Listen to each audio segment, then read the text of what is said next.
Election Observer Group Kodeo cast doubts on likelihood of Electoral Commission and political parties reaching consensus on new voters register at emergency IPAC meeting.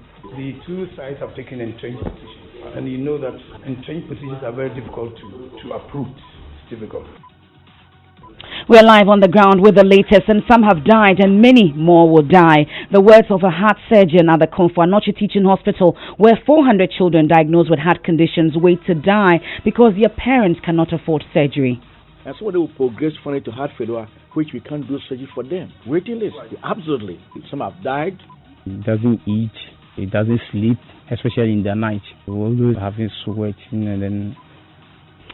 CEO of the Mental Health Authority warns 10-year-old girl who lost her mother, father and sister in Dompoase accident could experience post-traumatic stress disorder, as he recommends best approach in breaking news of her family's death to her.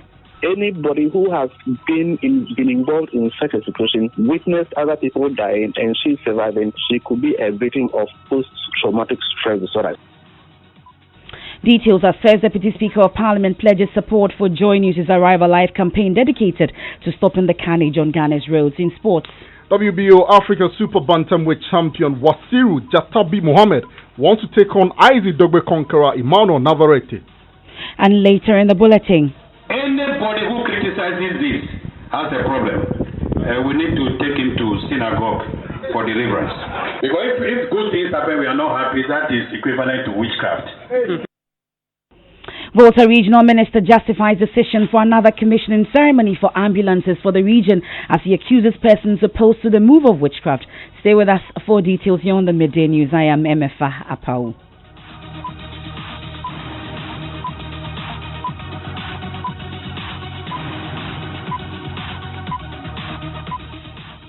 And even before the emergency IPAC meeting being held between the Electoral Commission and opposition political party to resolve their differences over the Commission's decision to compile a new voters register ends, Election Observer Group Coalition of Domestic Election Observers Kodeo has cast doubts on the likelihood of the two sides reaching a consensus.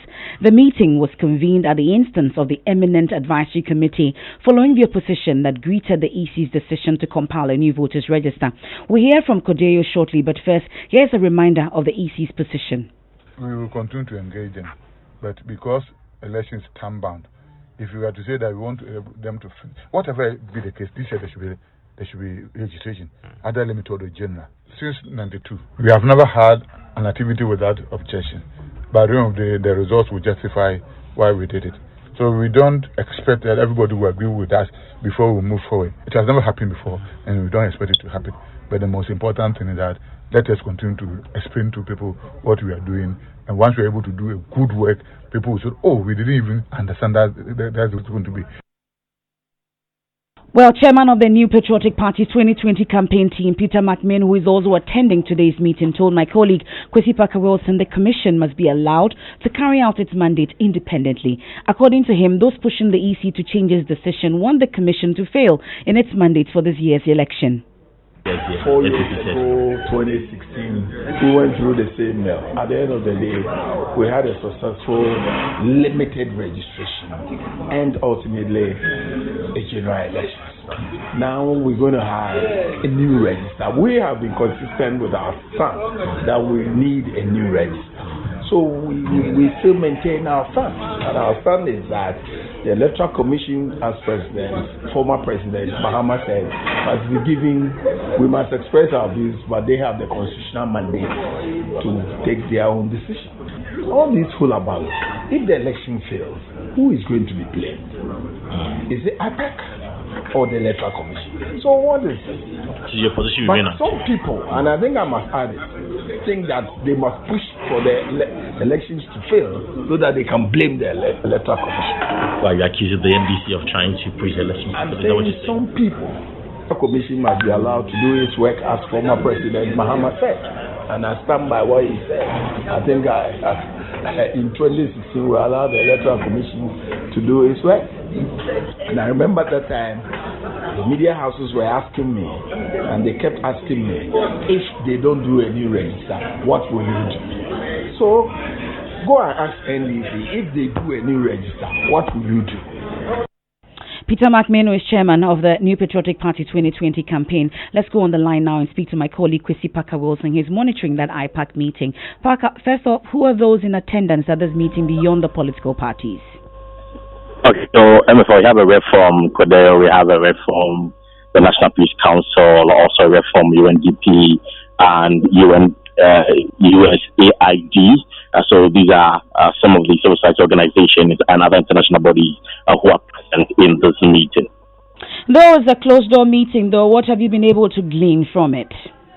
Right, so my source in the meeting tells me that currently the Electoral Commission is making an argument as to why there's a need for the creation of a new voters register. And so they mounted a projector, and the presentation is currently going on by the Director of IT for the Electoral Commission. And they're still making the point about the cost, where the upgrade will be more expensive than procuring a new DVDs or biometric equipment. And so this is what the Electoral Commission is saying. But of course, the political parties in there told them that they still don't understand and they're still kicking against the process. But after the presentation by the Electoral Commission, the political parties will also be given an opportunity to make a counter argument, whether the argument in favor for or against. So the LPG, I am told, Apawu will be the first person to make the argument and go on and on and on till it gets to the MPP and NDC to also make their presentation. Now, you've been speaking to Kodeo's Albert Ahin, that's ahead of the meeting, and he's skeptical that a consensus may be reached. Why is that? That's correct. Now, his premise is basically because of the position being taken by the NDC and that of the NPP. And I'm sure you're aware that the NDC is strongly opposing the idea of the move to compile a new register, whereas the NPP is all for it. So for him, this meeting perhaps might be a bit difficult to reach a compromise. But at the end of the day, he's believing that some kind of reasoning and some kind of compromise will be achieved. Honestly, for today, I expect that the two opposing groups will listen to good counsel coming from the eminent people, and that at the end of the day, we'll find a permanent solution to this impasse. It is going to be difficult because the two sides have taken entrenched positions, and you know that entrenched positions are very difficult to uproot. It's difficult, but let's give it a chance. Now, Parker, are there any other participants who are optimistic of a good outcome? The chairperson of the Convention People's Party, Haji Apawu, says that, well, the party is neutral, but what she is hoping for and expecting as far as today's engagement is that both parties and, of course, all the stakeholders, including the Electoral Commission, will reach a consensus on this matter. My expectation is that at the end of the day, Ghana becomes the winner. Understanding will prevail, and then maybe those who are for or against, and those of us who are neutral, maybe the explanation that will be given for and against. And since there are eminent personalities amongst us today, it's not just the IPAC and then EC. I'm sure they've been briefed, and I'm not sure they'll be biased. I think they will speak in a way that will calm nerves, will make everybody understand that we should look at the larger picture, which is Ghana. You heard the acting chairperson of the Convention People's Party, Haji Hamdatu Ibrahim, there speaking to my colleague Kwesi Parker Wilson. He told us earlier also about the heavy security presence at where the IPAC meeting is ongoing. He's monitoring and will give us more as and when in our subsequent bulletins. Now, away from that, over 400 children diagnosed with various heart conditions at the Konfuanochi Teaching Hospital are literally waiting to die because relatives cannot afford the high cost of treatment. It costs between $2,000 and $60,000 for surgery, depending on whether the complexity of the condition. Cardiovascular and thoracic surgeon Dr. Isaac Otre describes the situation as demoralizing for the health professionals. Ohiming Teria of our health desk has more in the following report. The heart clinic at CAT sees at least 150 child and adult heart cases a week, and there is always a backlog of cases due to high cost. The situation means patients have no option but painfully await death.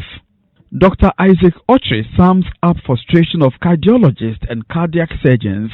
I think if you take adults and children, I think it's the responsibility of the state to take care of children. Most developed countries, or by country, India, health insurance covers children's surgery. And I think we should do that because most average Ghanaians cannot afford heart surgery for their children. In Kumasi, we have more than 400 children who need surgery, but they cannot afford. And so they will progress finally to heart failure, which we can't do surgery for them. Waiting list, absolutely. Some have died every year, some of them will die.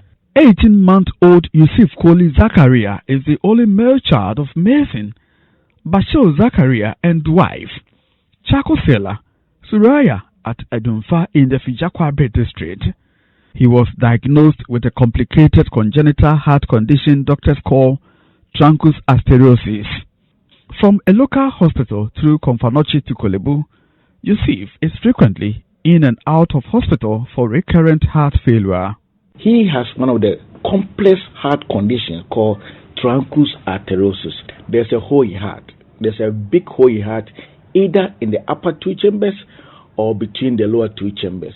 And there's also something going wrong with the main tubes or vessels that blood is supposed to flow to all parts of the body and then the lungs. Doctors say the only long-term solution is surgical reconstruction of his heart outside Ghana.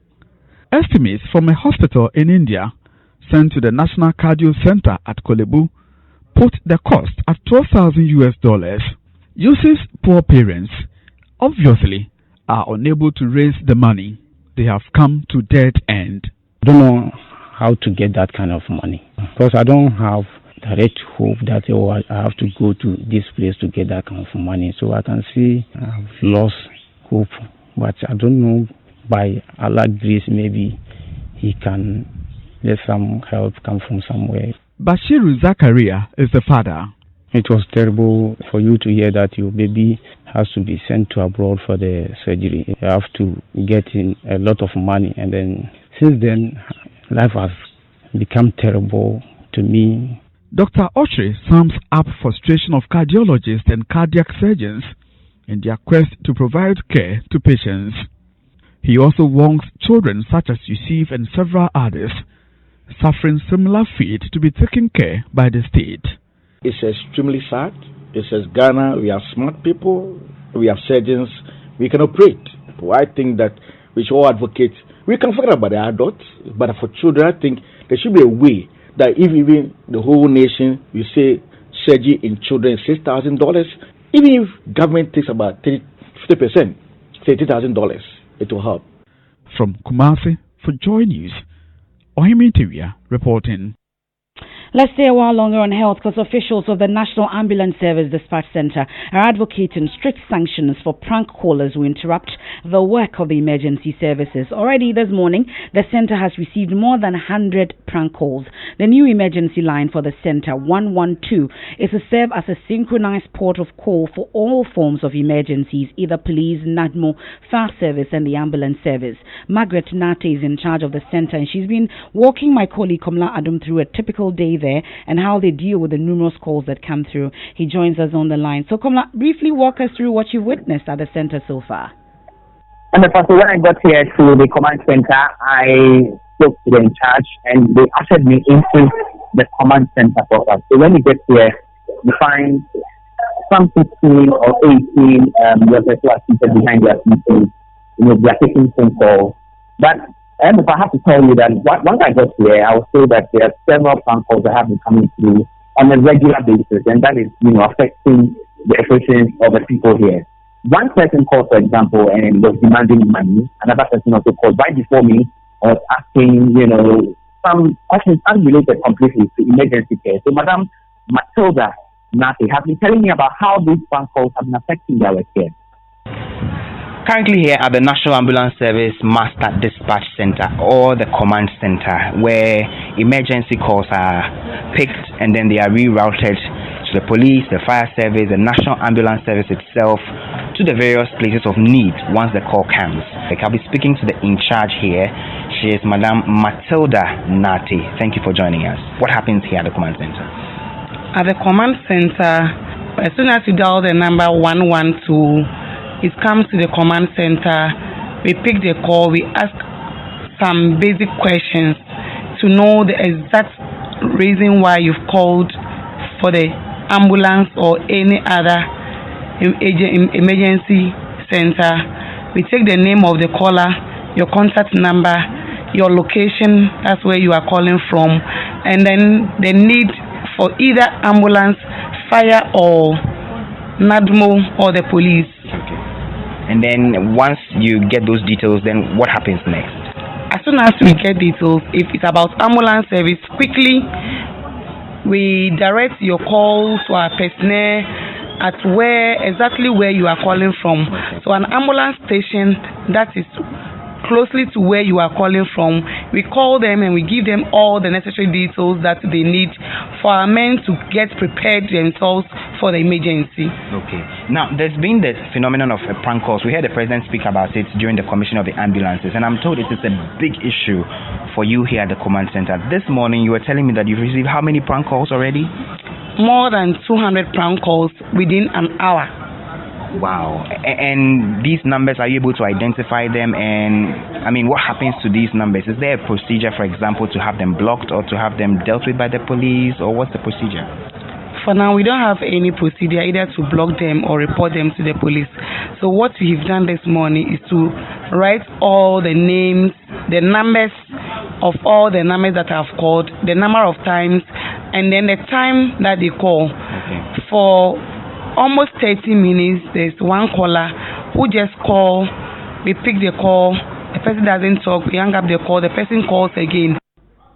You heard that Margaret Nate, she's director in charge of the National Ambulance Service Dispatch Center here in Accra, interacting with my colleague Komla Adom. Now we head to the Volta region because the Volta Regional Minister Archibald Lecha is justifying decision for another commissioning ceremony at the regional level, and that's after the national ceremony at the Independence Square on Tuesday. Speaking at a ceremony at that level to hand over the ambulances to the constituencies, he accused persons opposed to the move of witchcraft whilst urging them to seek spiritual intervention. There is nothing wrong with the ambulances coming to the coordinating council for us to receive them and hand them over to be taken care of by the assemblies. Anybody who criticizes this has a problem. We need to take him to synagogue for deliverance. I think that when something good happens in our country, we should be happy. Because if good things happen, we are not happy, that is equivalent to witchcraft.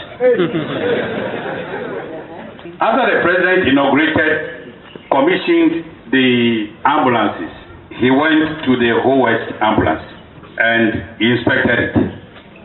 Soon after that, news went round that the Whole West ambulance was missing. I don't know whether it was spiritually missing or physically missing.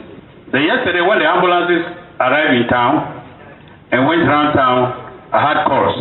Why do we wasting government fuel? They don't want the people to know that even the ambulances have arrived. They don't want the people to know.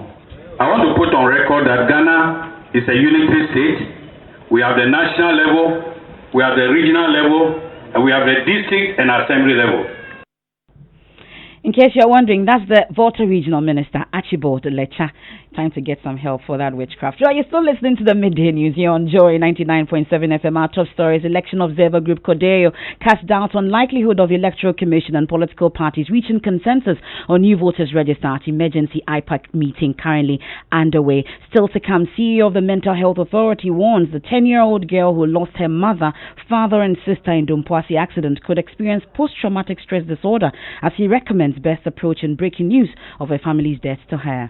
Anybody who has been involved in such a situation, witnessed other people dying, and she's surviving, she could be a victim of post-traumatic stress disorder. UMB was established in 1972 as the premier bank for the corporate and private sector in Ghana. From our very beginning, as the only Ghanaian bank serving all categories of businesses, we set a standard for excellence and innovation over the past 45 years. We've built a financially healthy and strong bank, demonstrated our commitment to our customers and to growing businesses, and exhibited originality and innovation at every turn. At UMB, our focus is built around people, service, products, and technology. These are the key to our present success and our future triumphs.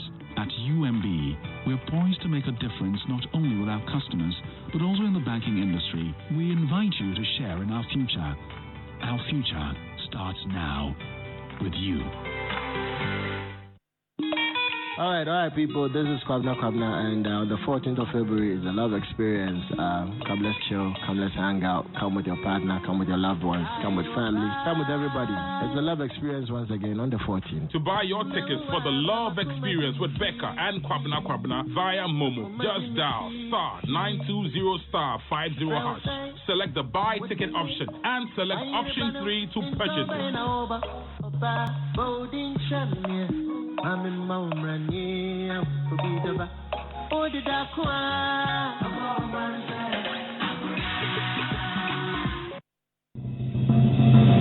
This bulletin is live on Jubilee Radio Keta, Porta Premier Ho, Lolonyo FM Hohoi, World Community Radio and Bishara Radio Northern Region, Pad FM Damango, K Poly Radio Kofodia, Sunshine FM Boko, Radio Fubisi Upper East Region, Gaskia FM Bono East Region, Kai FM Bono Region, ATL FM Cape Coast, Radio Max Taprade, and Radio Somali Upper West Region.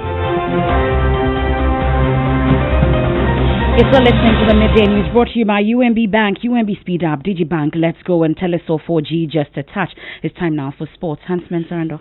Ahead of the upcoming fight against John Amuzu, WBO Africa Super Bantamweight champion Wasiru Jatabi Mohammed says he's got a sight set on a fight against Emmanuel Navarrete. Mexican Navarrete beat Ghana's Isaac Dogbe to win the WBO Super Bantamweight strap and emerged victorious again in the rematch.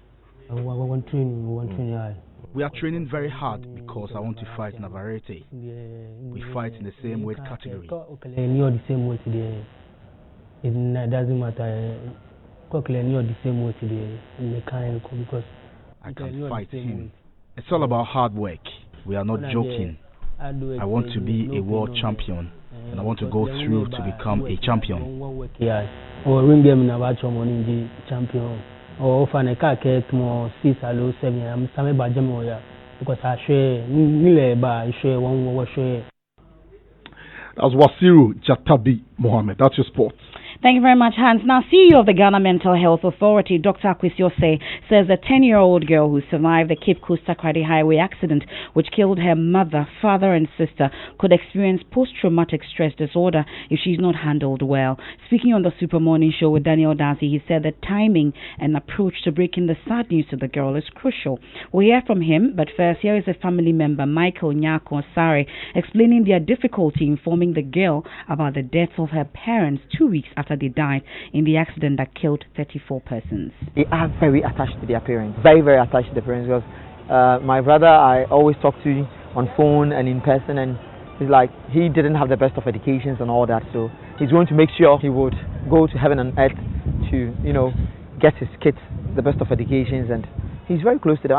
I've paid them a visit a few times, and you don't need anyone to tell you they are very attached to their parents. We haven't been able to break the news to them. It will be the job of a clinical psychologist to be able to take him through counseling and stuff. We will do our best, but then, there are people who can do it better. So we haven't broken the news to them yet. No, we haven't. But we intend to do that before the burial of their parents. But then we will need the help of a clinical psychologist too. The girl was conscious. She wasn't unconscious, so she probably saw, because the other time we were trying to lie to her, tell her a lie by telling her her parents are alive and they are just in a bad situation, and they are in they are in an adult ward. So when she's fine and everybody's fine, they will see them. She told us point blank that I saw mommy. Mommy is not in coma. That's a relative of the 10-year-old girl. Now, here's the CEO of the Ghana Mental Health Authority, Dr. Akwesiose, saying the 10-year-old girl could suffer from trauma after witnessing the accident. Again, we have what we call post-traumatic stress disorder. Anybody who has been involved in such a situation, witnessed other people dying, and she's surviving, she could be a victim of post-traumatic stress disorder. Stress that comes after the trauma of you witnessing this condition. Anybody, you and I, could go through that, and therefore she can also go through that. Now, the first Deputy Speaker of Parliament, Jose Wusu, says discipline on our roads is the surest way to curbing the unending road carnage in the country. The former DVLA boss has been pledging his support for Joy News' road safety campaign, Arrive Alive. Consistently ensuring that drivers are disciplined. Discipline in the acquisition of their driver's license, discipline in the maintenance of their vehicles, and discipline on the road. Safety of you, the driver, and your passengers should be paramount. The rule every driver knows that you cannot overtake at a place where you cannot see clearly up to 50 meters or more. But they do it all the time. What people do on the road, if we had money, we employ for every 110 kilometers, they have 2-3 policemen there, and then we make sure that we have cameras. If you breach any of the road use rules, you are punished. But we don't have that kind of money. Congratulate you for starting that project. I'll support it with every information I have. But please, let's sustain and put the pressure on the drivers and the unions to accept voluntarily. You have the former DVLA boss and first Deputy Speaker of Parliament, Jose Wusu. Now, the period before 2000 was a heated one in Ghana after early attempts at continuous democracy had been interrupted by several coups and attempts.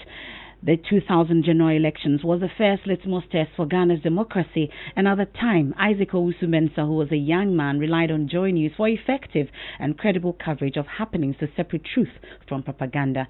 20 years later, he's a senior political science lecturer at the University of Ghana, and he says he's grateful for the role Joy News has played in the nation's democracy. Listen to his joy story. 25 years, Joy, you have done very well. When you started, I was a student in the university here, and I remember very well in the year 2000 elections, everybody was listening. We were following up on Joy to see what the information Joy had, and over the years we've been following up a lot of work that you've been doing, some in favor of government, some against the government order, and I think that we have to congratulate you for great work done, and I think you are continuously expanding the space of democracy and the public discourse as well. But there's more room for improvement. We want to see that one day we'll have Joy be like CNN. So when there's an issue, Joy raises it up. Everybody will listen to CNN or BBC or Al Jazeera. That's what we want to see Joy to be. And what's your joy story? Do share it with us. And let's do social media now. There's a lot of talk. We're building up to the Love Experience on 14th February. Yes, 14th February will be at the Labadi Beach Hotel, and Becca and Kwabena will be there. And we've been asking some people what their favorite songs from Becca's favorite Becca songs, and this is what they had to say. You lied to me.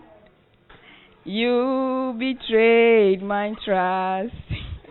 You broke my heart, yeah, yeah. Oh, baby boy, yeah, you lied to me.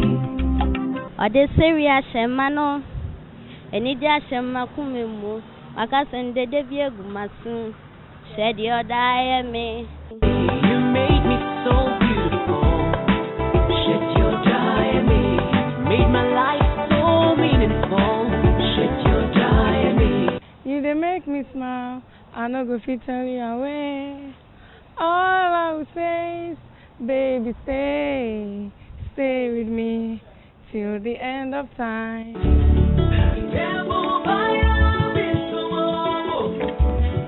Alright, to purchase your tickets via Momo, you just dial *920*50#.